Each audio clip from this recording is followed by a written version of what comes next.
Never underestimate an evil woman. Never underestimate a jealous, envious woman. And protect yourself from these people. Hello, hello. Welcome back to the Karla Eli Show. I'm your host, Karla Eli, and I'm here to guide you towards wisdom so that you may unlock a life of abundance by mastering the feminine balance. Let's get into today's flow. But before we start, go ahead and like and subscribe if you're loving the show. And if you're a Spotify listener, please, please, please answer the polls and answer the questions for me. I do care what you think about the show. It also helps me improve the subjects that you want me to include. So please interact with me so that I may improve my skills with you. Today we're going to talk about the backlash of sharing my own story via other platforms. If you don't know, I did share my background story on how my parents met. It's not the best story. I think I mentioned it and dabbled it a little bit here, but it'll be a story that I share on here another day, another time, because right now it's too much of a heated conversation and people don't know how to let it go. But in the midst of me sharing my story, a lot of women, a lot of haters, I should say, started to DM my husband to get a reaction out of me and out of him to prove that my husband could cheat on me. And the reason why I even dare to talk about it is because social media is a part of all of our lives. It's here to stay. And it wouldn't be fair for me to say, oh no, women have never tried getting at my husband before. That never happens to me. So just like if it happens to you, get over it. No, I'm here to tell you step by step on what to do when women are trying to get under your skin to see you fall. Because let's be real, a lot of women are hurt. A lot of women don't know their worth. A lot of women are in the shadows and in the darkness. And when I exposed my story and came out winning on the other end, it didn't sit right with a lot of women, unfortunately. And I get it. Believe me, I get it. My story is very aggravating. It is. So I'm not going to sit here and be like, oh, too bad for them. No, I get it. But it wasn't my mistakes. I was just explaining my personal story. But people have a problem when they see other women succeed or strive and have everything that they want. That's why a lot of lucky girls or a lot of women who are happy, who have good hearts, don't show anything online. You want to know the people that really have that aesthetic life? You don't know them because they don't want you to see what they have. I find it very silly. That's why it's kind of like a little cringe whenever you see lifestyle influencers, because the people who really do have happiness and fulfillment are extremely private. So you'll never find what it actually looks like behind the scenes. But moving on. So, social media is here to stay. Social media is, an important aspect now in people's relationships. So, let me tell you a little bit of a story time. It was New Year's Eve, and this is when the heat of everything was kind of happening, where people were just like trying to see me sad, torn. I wasn't, by the way, because the story that I was sharing happened 20 years ago. But anyways, it was New Year's Eve. We were sitting in my car. All of a sudden, my husband's like, babe. And he's like, are these your friends? And so he started showing me the requests on his DMs, and it was literally girls trying to stir up something. My immediate reaction was like, this is insane. I started laughing, to be completely transparent with you. I started laughing, but then it kicked in of like a little bit of anger. I was like, are you serious? Are these people, do they have nothing better to do on New Year's Eve than like try to tear another woman's life down? And so then I looked at my husband and I was like, it's probably the haters. And I was like, just don't respond. They're not my friends. I don't know them. And I don't know if it's a good thing or a bad thing. My worry with my husband wasn't that he was going to respond. It was the fact that if a hater was going to say something awful about me, that's when he would respond. So I told him, no matter what they say, what they try to do, like, don't respond. And because I have a man of character, he finds this entire thing silly, by the way. He has no idea what I do. Because he has he has his own life apart from what I do. He's just happy that I'm happy. He's just happy that I'm happy. He has way too many other things on his plate for him to worry about what I do. But it happens, right?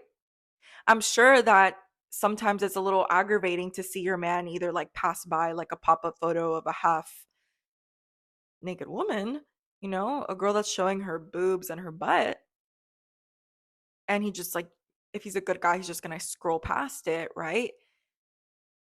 But let's not pretend that it hasn't happened to maybe some of us. I mean, I'm not gonna be like, it's happened to me, because it really, I've been very, very lucky that it hasn't. Or maybe I don't know that it's happened.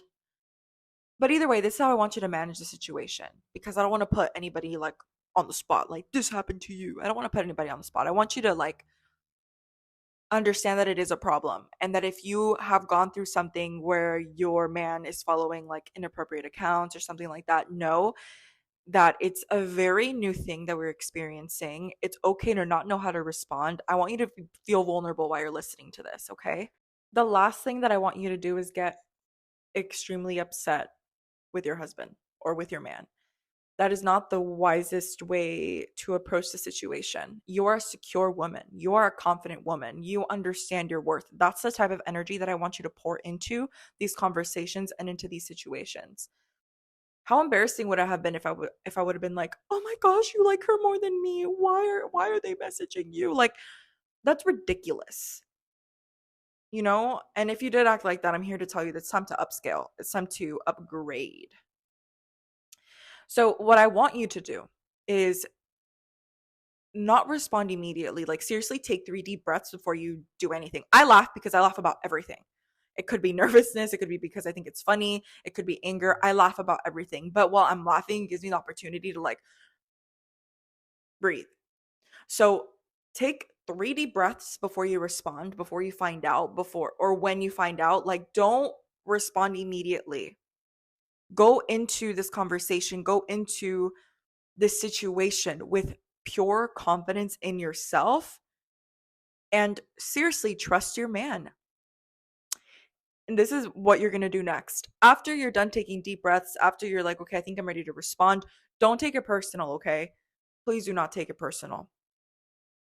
And you're going to look at him and you're going to be like, if, by the way, this is a specific scenario if he is receiving messages or DMs from other girls and he might have responded, or you're seeing that he's following inappropriate accounts. I'm not going to be the type of woman to say, break up with him. Because what if you're married for 10 years and this is like a new occurrence? That is the dumbest advice that I can give you.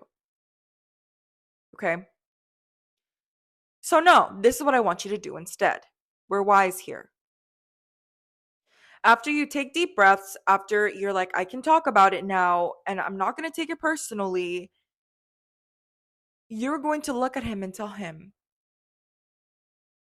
babe, I thought that you were smarter than this. You're way too smart for this. You're way too smart to be following these accounts. Look at what we have. We have this amazing relationship, and you're willing to throw all of that away by disrespecting me in this way? Babe, I love you. This is hurting me. It hurts me to know that you don't respect our relationship enough to unfollow these people online that you've never met before. It hurts me. And you're so much smarter than this. You're better. I know you. Is there something that's going on?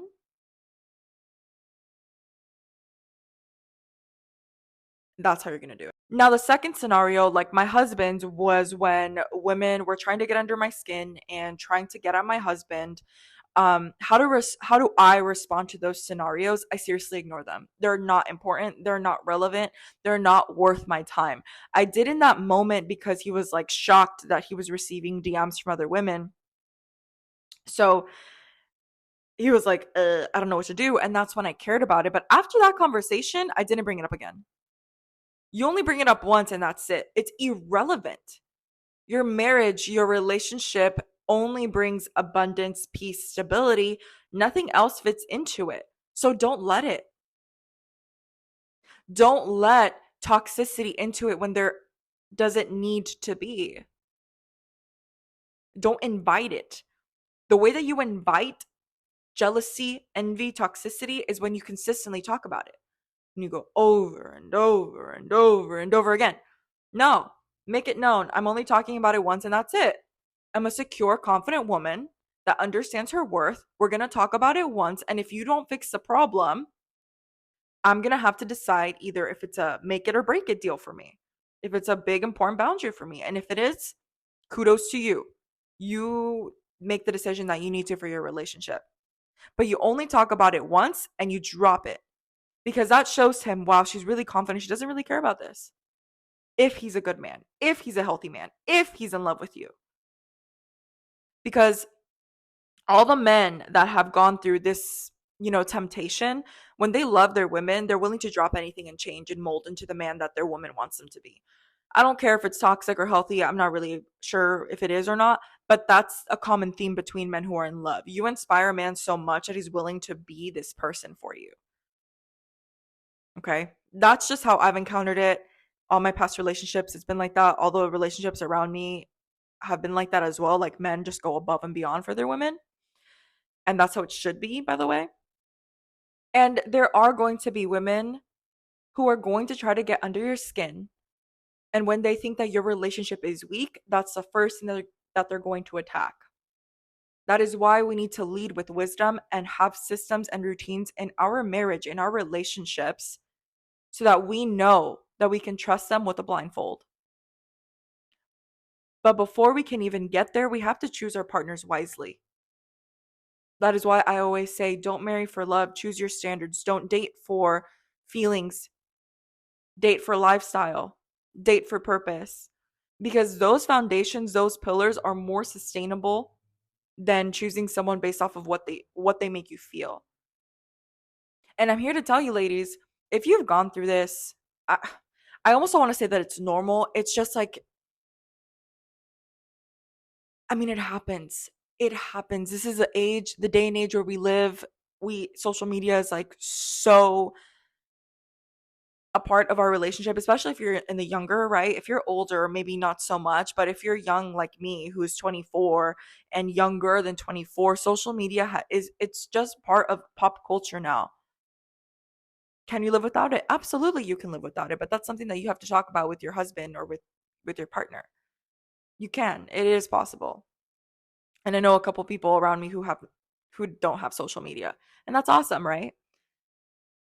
But if you've gone through these situations where women are trying to get under your skin, you need to remember that a lot of people are saying, if I can't have him completely and he's talking to other women, then that girl stole my problem, whatever. Yes, I understand that.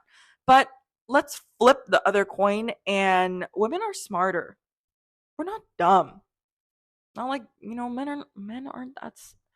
are just not as smart as women. Can we all agree on that? They're not. We're smarter. We're sneakier. We have this gift of like getting into people's minds and brains, and that's how we get. So when a woman is trying to get under your skin, the way that you deflect that is by not giving it importance into your life. Not giving it importance into your life. Act as if they're not relevant, because they truly are not relevant. When other women are trying to consistently poke, your man becomes more attractive to you when you seriously do not care. When you are so confident, when you are so secure in yourself and in your relationship that you trust him, he follows that energy. The moment that you're shaky and you're anxious and you're like avoidant, or you're whiny and you're immature about the situation, that's when he's like, oh, should I be paying attention to the other woman? You don't want that. So instead, you act secure, you act confident, and you make sure to take steps of firmness. Never underestimate an evil woman. Never underestimate a jealous, envious woman, and protect yourself from these people. It says in Proverbs 4:16, for they cannot rest until they do evil. They are robbed of sleep till they make someone stumble. They eat bread of wickedness and drink the wine of violence. These people cannot sleep until they do someone harm. These people cannot rest until they see you fall. So, ladies, protect your marriage. Be wise in the way that you manage your confrontations and your arguments. Go into every situation with confidence, with security. You set the tone for your relationship. It is what it is. So, be wise in the way that you do it and do not underestimate evil, dark forces. Don't mess with them. Without further ado, ladies, be wise.